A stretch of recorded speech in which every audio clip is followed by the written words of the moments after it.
कैसे नौकरी देने के पहले जमीन लिखवा ली जाती थी। दुनिया भी बर्बाद करेगा।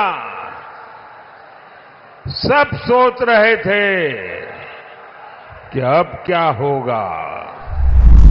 मेरे बिहार की बेटियों को दिल्ली से इंडी गठबंधन की सरकार वालों ने भगाया था।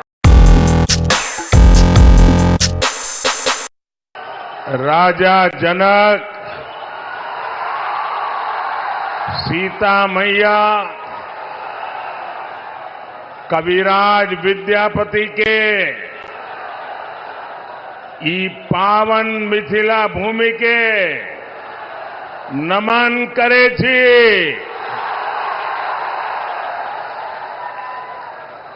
मैं दरभंगा की धरती से स्वर्गीय महाराजा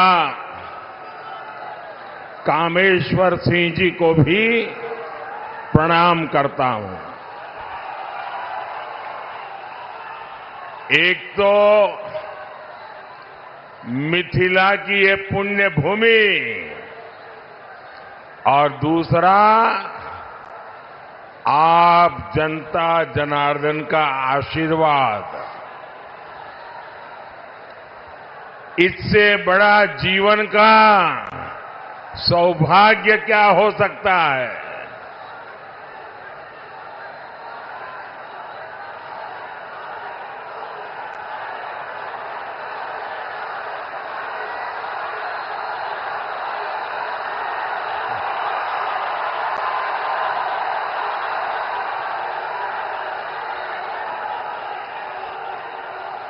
आप वो मोदी को कितना नचाओगे।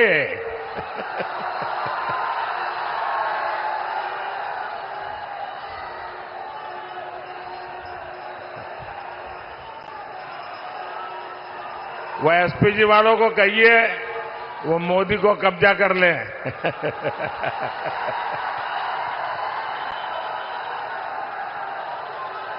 लेकिन बढ़िया बना के लाए हो आप।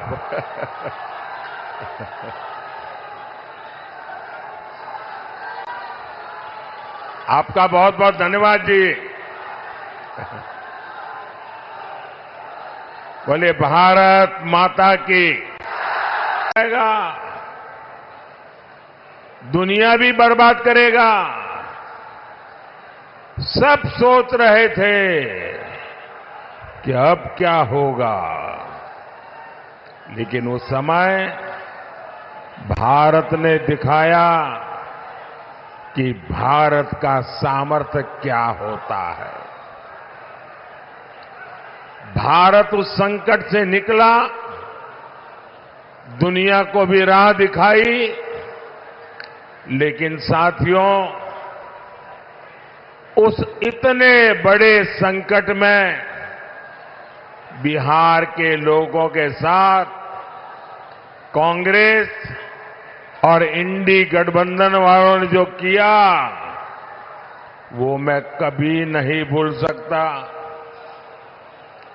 दिल्ली में इंडी गठबंधन की सरकार थी, महाराष्ट्र में इंडी गठबंधन की सरकार थी और इन लोगों ने बिहार के लोगों को उस संकट काल में वहां से साजिश करके भगा दिया, वापस भेज दिया था। मेरे बिहार के नौजवानों को, मेरे बिहार की बेटियों को दिल्ली से इंडी गठबंधन की सरकार वालों ने भगाया था। महाराष्ट्र से इंडी गठबंधन वालों ने, सरकार ने भगाया था। मैं जरा बिहार के नौजवानों को पूछना चाहता हूं, जिन्होंने आपके साथ ये जुल्म किया, क्या उन्हें माफ करेंगे? क्या इस चुनाव में हिसाब चुकता करेंगे कि नहीं करेंगे? बिहार के लोगों को बसों में बिठाया गया और बीच रास्ते छोड़ दिया गया। और आज यही इंडी गठबंधन के लोग आपसे वोट मांगने आ रहे हैं। क्या आप इंडी गठबंधन का इतना बड़ा गुनाह माफ करेंगे क्या? माफ करेंगे क्या? माफ करेंगे क्या? भाइयों बहनों, मैंने इस चुनाव में अगले 5 साल के लिए विकास का रोड मैप दिया है। मैंने 25 साल का विजन देश के सामने रखा है। हम अतीत का भी ध्यान रखें। जैसे एक शहजादे दिल्ली में है, वैसे ही एक शहजादे पटना में भी है। एक शहजादे ने बचपन से पूरे देश को और दूसरे शहजादे ने पूरे बिहार को अपनी जागीर समझा है। इन दोनों शहजादों के रिपोर्ट कार्ड एक जैसे ही हैं। इनके रिपोर्ट कार्ड में सिवाय घोटालों और बेलगाम कानून व्यवस्था के सिवाय कुछ भी नहीं है। याद कीजिए कैसे बिहार में अपहरण उद्योग चलता था, कैसे बड़े बड़े घोटालों से बिहार के खजाने को लूटा जाता था, कैसे शाम होते ही हमारी बहन बेटियां घर से निकलने में डरती थी, कैसे नौकरी देने के पहले जमीन लिखवा ली जाती थी। साथियों, आज नीतीश जी के नेतृत्व में एनडीए सरकार बिहार के विकास के लिए दिन रात काम कर रहा है। हमारी प्रेरणा कर्पूरी ठाकुर है,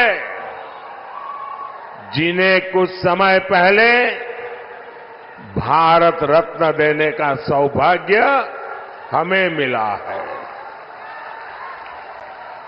पिछले 10 साल में बिहार में हमने 40 लाख गरीबों को पक्के घर दिए हैं। दरभंगा का एयरपोर्ट हो, रेलवे स्टेशन हो, अमृत भारत ट्रेन हो, आधुनिक सड़कें हो, हर तरफ काम हो रहा है। दरभंगा एम्स की अड़चनों को भी दूर किया जा रहा है। साथियों, जब विकास की बुनियाद मजबूत होती है, तभी उद्योग और रोजगार पैदा होते हैं। यहां दरभंगा में आईटी पार्क भी बना, जैसे डाका डाल के मुसलमानों को आरक्षण दे दिया जाए, दलितों के आरक्षण में से डाका डालो, आदिवासियों के आरक्षण में से डाका डालो, और कांग्रेस की साजिश में आरजेडी भी कंधे से कंधा मिलाकर चल रही है। 2007 में बिहार के शहजादे के पिताजी ने मुस्लिमों को ये आरक्षण में से निकाल करके कोटा देने की बात कही थी। रेल मंत्री के रहते हुए उन्होंने रेलवे अधिकारियों को कहा था कि मुस्लिमों के लिए कोटे का इंतजाम किया जाए।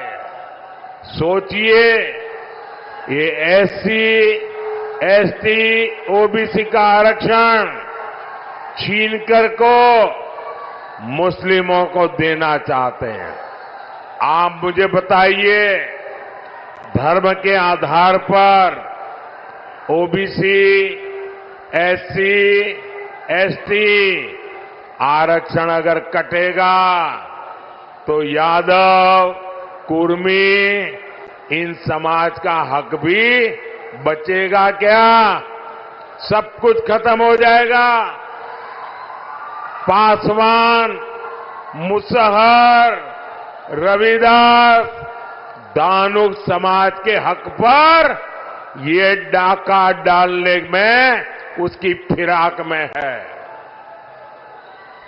साथियों, मैं पिछले 12 दिनों से कांग्रेस को और उनके चट्टों बट्टों को आरक्षण के मुद्दे पर चुनौती दे रहा हूं।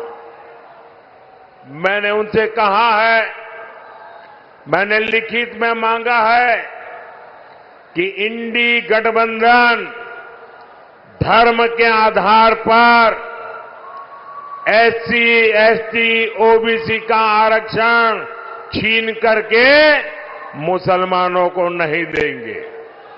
धर्म के आधार पर आरक्षण के लिए संविधान के साथ खिलवाड़ नहीं करेंगे, लेकिन इनके पेट में पाप है।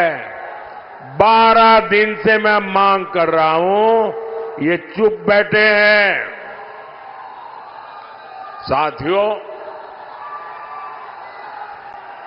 मैं आपको विश्वास दिलाता हूं,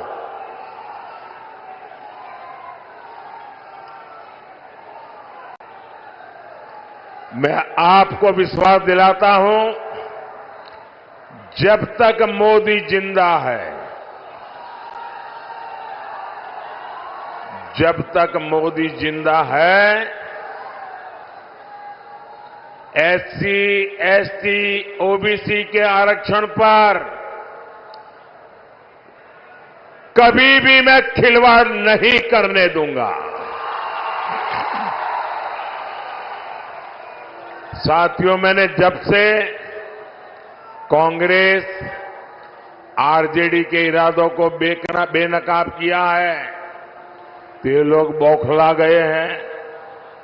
अब आरजेडी ने ये गिनना शुरू कर दिया है कि सेना में कौन हिंदू है, कौन मुसलमान है। यही इनका असली चेहरा है। ये लोग समाज को बांटने के लिए, देश की एकता तोड़ने के लिए कुछ भी कर सकते हैं। मां भारती की रक्षा के लिए जो सीने पर गोली खाता है, वो पहले भारतीय होता है। और ये आरजेडी के लोग उसे हिंदू मुसलमान की नजर से देखते हैं। मैं जरा हिंदू मुसलमान का बंटवारा करने वालों को पूछना चाहता हूं, क्या अब्दुल हमीद जी को हम इस शर्त इसलिए याद करते हैं क्योंकि वो मुसलमान थे? देश को इस दिशा में ले जाएंगे ये लोग। यही लोग सर्जिकल स्ट्राइक पर सवाल उठाते हैं। प्रत्याशी श्री रामप्रीत मंडल जी आए हैं।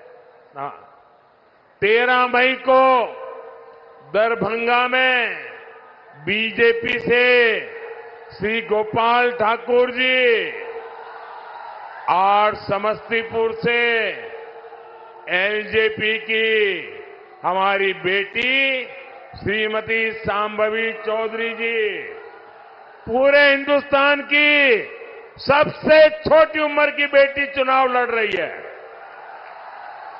आप सब आशीर्वाद दीजिए, ये हमारी बेटी तो जीतनी ही चाहिए। 20 मई को मधुबनी में बीजेपी के श्री अशोक कुमार यादव जी को, ये हमारे इन सभी साथियों को भारी संख्या में वोट दीजिए। और जब आप उनको वोट देंगे ना, तो ये वोट सीधा सीधा मोदी के खाते में जाएगा।